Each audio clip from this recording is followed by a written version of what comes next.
I can't believe, first of all, that we just showed some vegetarian porn on TV, and it's not even the late night hours. And second of all, that we just ran for free a Peta ad. But there's a reason I'm showing you enemy propaganda, and to help explain why, from our Ottawa studios is Kris Sims. Kris, thanks for being on the show today. Well, thank you very much for the invitation. Now, you wrote a crazy story in the Sun newspapers about a man who's trying to turn his cat, a natural carnivore, into a vegan, a vegetarian. What the heck? Yeah, well, he's a friendly hipster kind of guy living in Toronto, supports the Green Party, very friendly gentleman, and yeah, he's feeding his cat a vegan diet. And this kibble, for example, that's being sold from Italy called Aloe Cat claims to be fully vegan. They synthesize the taurine from I don't know what, and they actually feed it to cats. And there are several websites now promoting this as a viable alternative diet for an obligate carnivore.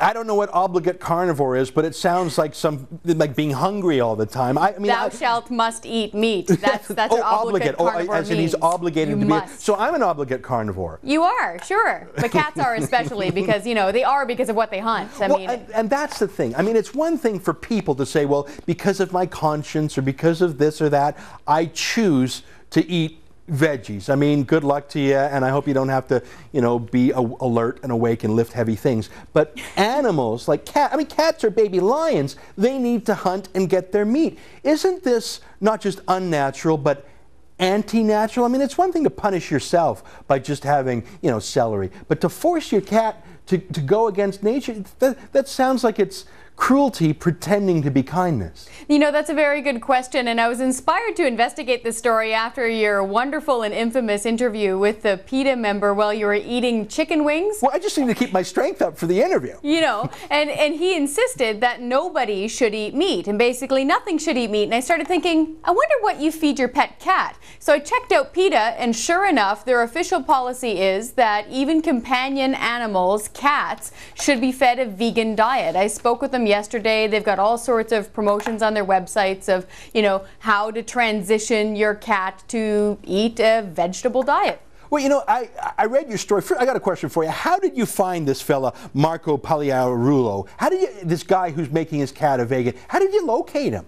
Well, I sent out an all-points bulletin to my Green Party friends and that sort of thing, and sure enough, several of them turned up, friends of friends who feed their cats a vegan diet. No, he admits in your story, it's a great reporting, by the way, he admits that veterinarians caution against this, and you quote another veterinarian named Dr. Fox, which is just so awesome it couldn't even be fake. I mean, Dr. Michael W. Fox. If you're growing up, Mr. Fox, you got to become a veterinarian. And I mean, that's just an awesome name. My point is, Dr. Fox says that I'm just going to quote from your article, to impose some vegetarian or vegan ideology on one's cat is to go against the nature of cats and their right to be fed a biologically appropriate diet. I mean, to me, making a cat go vegan is like forcing a cat to wear like a tuxedo and carry an umbrella and sing. Like, it's just, what are you doing? If you want a baby doll, get a doll. Don't treat an animal like it's a science fair project.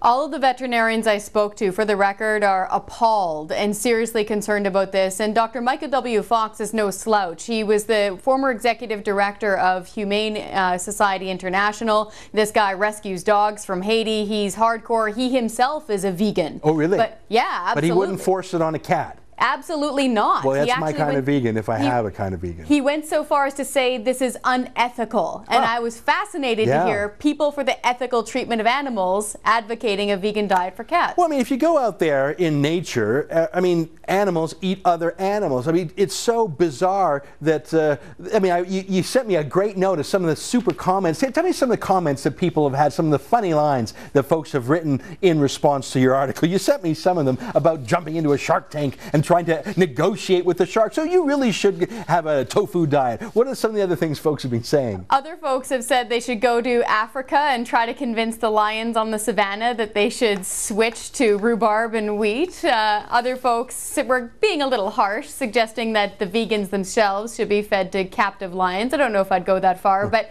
a lot of them are frankly just flummoxed that people who choose to be vegans, like you point out, would impose a political or a personal choice on a cat, which is obviously a meat eater. Now, it took me several minutes, but I did argue him down to admit that cats, yes, are carnivores. But he says nowadays, with new technology, we can synthesize all these proteins and amino acids and just fake it. That's so crazy. You know, I just don't think it's appropriate to live out some strange psychological therapy by punishing animals. Let me close with this, Kris. You know, one of the things I've thought about since that interview with Peta is the difference between animal rights and animal welfare. Animal rights means an animal can sue you, an animal is like a human. I don't believe in animal rights, but I do believe in animal welfare. That means treating animals with respect, and if an animal's in pain, helping it, and it's a very different approach. And I think that Peta is very much for animal rights, but is not for animal welfare. And this bizarre acting out of their